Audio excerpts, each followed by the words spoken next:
Good morning, welcome to টোনাটুনির সংসার। সকাল সকাল সূর্যি মামা উঠে গেছে এই শীতের সকালে, বেশ ভালো লাগছে। আর এর সাথে আছে পাখিদের কলরব।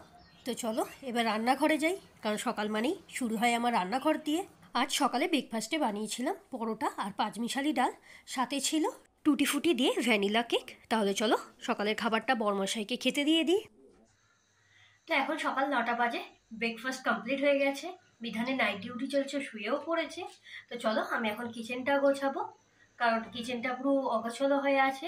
আর সকালে ব্রেকফাস্ট করেছি, রাতেরও কিছু বাসন আছে, বাসনগুলো সব মেজে নিই। তো সব কাজ কমপ্লিট, কিচেনও পরিষ্কার করে নিয়েছি, ঘর ঝাড়পোছ করে নিয়েছি, বাইরেটাও ঝাড় দেওয়া হয়ে গেছে। তো চলো এবার হচ্ছে কেক তৈরি করব, তার জন্য হচ্ছে গানাশ তৈরি করব, তো সেটা আগে করে নিই। তো চলো তারপর তোমাদের দেখাচ্ছি আমি কেকটা কিভাবে তৈরি করি। তো এখানে গানাশটা রেডি করে নিয়েছি, আমি দুটো কেকের জন্য করেছি অল্প পরিমাণ। আর এইদিকে হচ্ছে কাল রাতের 1টার সময় এটা ভ্যানিলা ফ্লেভার, আর এটা হচ্ছে চকলেট ফ্লেভারের কেক তৈরি করে রেখেছি। চলো এবার এগুলো ক্রাম কোট করে নিই। তো চলো এবার কেকগুলো 2 বা 3টে পার্টে ভাগ করে নিই। আমি এরকম একটা ছুরি নিয়েছি, এগুলো কেক কাটার ছুরি বলে। তো আমি এই চকলেট কেকটা হচ্ছে 2 পার্টে ভাগ করেছি, আর ভ্যানিলা ফ্লেভারটাকে 3টে পার্টে ভাগ করে নিয়েছি। এবার একটি পাইপিং ব্যাগে হুইপ ক্রিমটা ভরে নেব। এক এক করে কেকের ক্রামকোটগুলো করে নেব। আমি ডাইরেক্ট টার্নিং টেবিলে করছি। প্রথমে হচ্ছে চকলেট কেকটা করে নিচ্ছি। প্রথমে কেকের বেস বসানোর জন্য একটুখানি ক্রিম দিয়ে নিলাম আমি টার্নিং টেবিলে, যাতে কেকটা না সরে যায়। তারপর কেকের প্রথম লেয়ারটা তার উপরে দিয়ে দিলাম। এবার কেক স্পঞ্জের উপর সুগার সিরাপ দিয়ে দিলাম। ভালো করে সুগার সিরাপ ব্যবহার করতে হবে, যাতে কেকটা ভালোভাবে ভিজে যায়। এরপর কেকটা দীর্ঘক্ষণ ফ্রিজে রাখলে কেকটা হচ্ছে ড্রাই হয়ে যায় না। এরপর পাইপিং ব্যাগ দিয়ে প্রতিটা লেয়ারে ক্রিম দিয়ে ক্রামকোট করে দেবো। কেকের প্রতিটি লেয়ারের মধ্যে আগে থেকে তৈরি করে রাখা গানাশ একটু করে দিয়ে দেব। তারপর একটি স্প্যাচুলার সাহায্যে গানাশটা ক্রিমের মধ্যে স্প্রেড করে দেব। তো আমার এখানে কেকটা ক্রামকোট করা হয়ে গেছে, চলো এবারে এটাকে ফ্রিজে রাখি। এবার সেকেন্ড কেকটাও সেম করে নিই।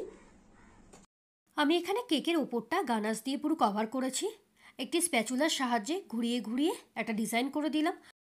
আমি এখানে স্টার নজেল দিয়ে বড় বড় ফুল করেছি, আর হুইপ ক্রিমের মধ্যে সামান্য ইয়েলো কালার ব্যবহার করে আমি এখানে ফ্লাওয়ারগুলো করেছি কেকের চারি সাইডে।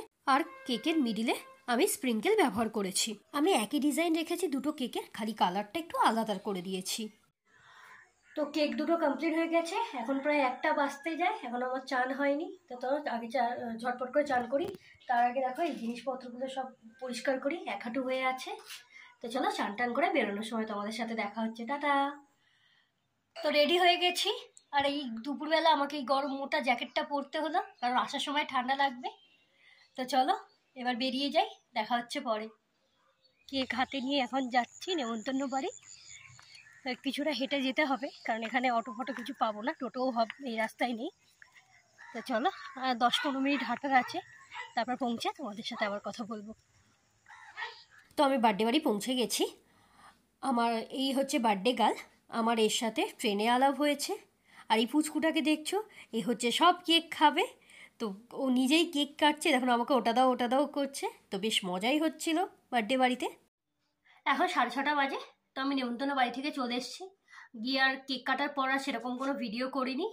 তো এখন ঘুমাতে যাচ্ছি, কারণ আজকে সারাদিন ঘুমাতে পারিনি।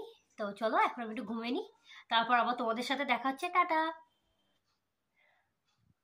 তো এখন রাত 10টা বাজে, আমি ঘুম থেকে উঠলাম। তো সেই নিমন্ত্রণ বাড়ি থেকে এসে একটা টানা ঘুম দিলাম, কারণ আজকের অনেকগুলো কাজ করতেই হবে। আমি ওই শোকেসটা সেল করার পর থেকে আমার ঘরটা একহাঁটু হয়ে আছে, আমি গুছিয়ে আর উঠতে পারছি না রোজ বেরানোর চক্রে।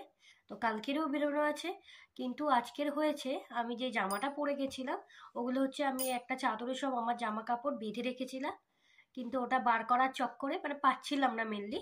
তো সব লণ্ডভণ্ড, আরও মানে যেটুকুনি গুছিয়েছিলাম সেটাও 12টা বেজে গেছে। তো বিধান বেরিয়েও গেছে। তো এবার আমি ভাবছি একটু চা খাই, কারণ এখন কিছু খাবো না, কারণ আজকে অবেলায় খেয়েছি আর খিদেও নেই। তো চলো আমি এবার কি বলে চাটা একটু চা খেয়ে নিই। তো চা খেয়ে তারপর কাজে হাত দিই। তোমাদের দাঁড়াও দেখাই জিনিসগুলোর কি অবস্থা। এই চাদরটায় হচ্ছে আমার জামা কাপড় সব বাঁধা ছিল, এই যে খুলে খালে একাকার অবস্থা হয়ে গেছে। আর এইগুলো হচ্ছে গতকালের কাঁচা, কারণ গতকালে আমি কিছু ভিডিও করিনি। আর আমি একটা জুয়েলারি তৈরি করেছি, আমার ওই ফ্রেন্ডকে গিফট করেছিলাম, সেই বক্স টক্সগুলোও এখানে পড়ে। তো চলো আমি আগে চা খেয়ে নিই, তারপর এগুলো গোছাই। তো আজকের ব্লগটা সেরকমভাবে কিছু শ্যুট করতে পারিনি। তো দেখা হচ্ছে তোমাদের সাথে অন্য কোনো ব্লগে। তো টাটা, সবাই খুব ভালো থেকো, সুস্থ থেকো, গুড নাইট।